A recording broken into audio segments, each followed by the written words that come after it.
Hi, this is Shawn Cox. I want to talk about practice today.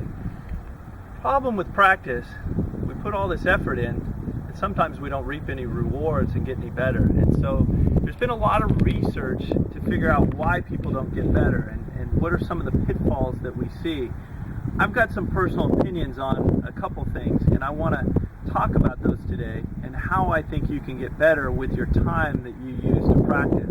Now, this is going to be for the driving range for a full swing. There's also some stuff for short game that you can do over there to get better. But this would be if you had some time to practice and you allotted a certain amount of time for your full swing. This would be how I would practice my full swing. The first thing I'm going to talk about is, alignment sticks. We see people, have good intentions here, and they'll put alignment sticks, and they'll find a target out in the driving range, and they'll put the alignment stick parallel to their intended target line. But the problem is, these people practice, and they hit balls, and sometimes they'll hit a ball without even looking up at their target before they hit the next ball. You want to take advantage of this time when you have perfect alignment to train the brain that when you look out at the target, that's what it should feel, your body should feel when you're going to a particular target. So I'm not a big fan of these alignment rods for that reason. The other problem is people are bringing the balls over and they're just trusting the stick, and sometimes they're setting their feet before they set the club face.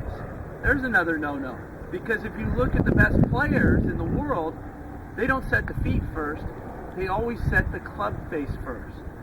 Jack Nicklaus was the first guy that kind of got credit for what we call an intermediate target.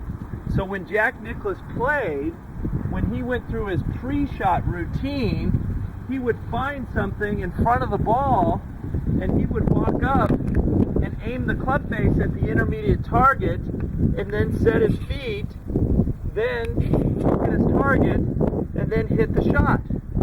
Well, when we're practicing at the driving range and we're working on something, we can simulate that even with an alignment rod.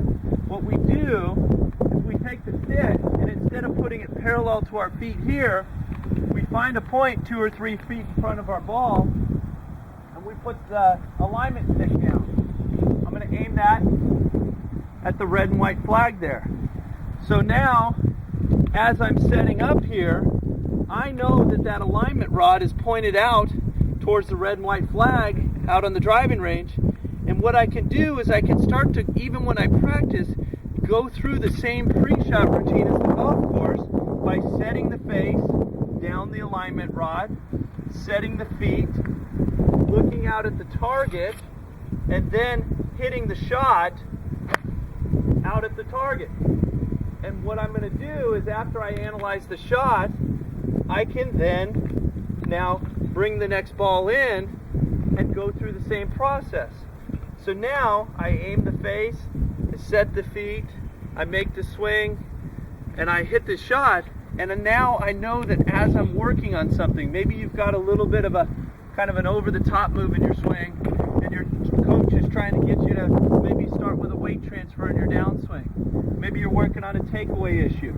Maybe you're working on learning how to release the club. It could be one of many things that you're kind of trying to work on. Well, let's set up a proper training station so that when we're working on it, we know that our alignment is good. And then we also go through the same steps: aim the face, set the feet, look at the target, hit the shot. And so now we're simulating, even though we have basically a training station, we're simulating the course. So now you've done this. Let's say you're going to hit balls for 30 minutes. Okay? You'll do this for about 10 minutes. At that point, we need to start simulating the golf course. So the alignment stick goes in the bag. And now we're going to do a full routine. You're going to take your club. This is my 8-iron. I'm going to visualize my shot out to the red and white flag, and I'm going to find a spot out in front, come up and aim my face, set my feet, look at my target, and now hit the shot. Okay? So now I'm going to analyze the shot, and let's say that shot wasn't very good. you resist the urge to get another chance at this club to that target. You can't do that. There's no such thing on the golf course, okay? Unless you hit it out of bounds, and we hope you're not doing that too often. We're going to put this back in the bag, and now I'm going to pick a different club in the bag. I'm going to go and now pick a different target. You might also pick a different trajectory on the shot. You might decide now to hit a draw or a fade. And now you're going to go through the same routine, pick the target, hit the shot. And you're going to spend about 2/3 of your time working on actually random practice. The research that they've done on motor learning shows that if you hit the same 7-iron at the driving range like 20 times in a row, you'll get your result to about here. But when you go on the course, it drops dramatically. Your expectations get too high. The lie might be different. The wind might be different. You've got kind of grooved after hitting 27 irons in a row, and now your result goes to this. And guess what happens? When your result goes to this, you start to panic on the golf course. Now you start looking for that quick fix. And you're not used to the frustration of every shot not being perfect. Well, when you practice randomly at the range, your result might not be as good as 27 irons in a row. It might be just a little bit less, but when you go to the course, it stays the same. And so the research shows that stays the same is greater than when you do it 20 times in a row at the range and then go to the golf course. So we call that random practice. They've done a lot of research. Dick Schmidt wrote a book about this big.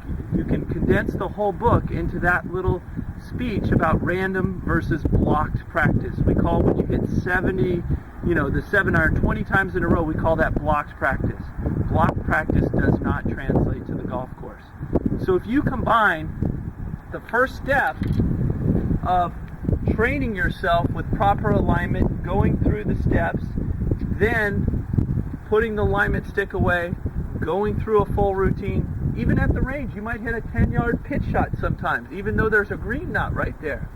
You should visualize some bunkers or maybe some trouble out on the range. In your mind, create the golf course. We have a great range here at the Grand with bunkers and different flags at different distances, and it makes it real easy for random practice.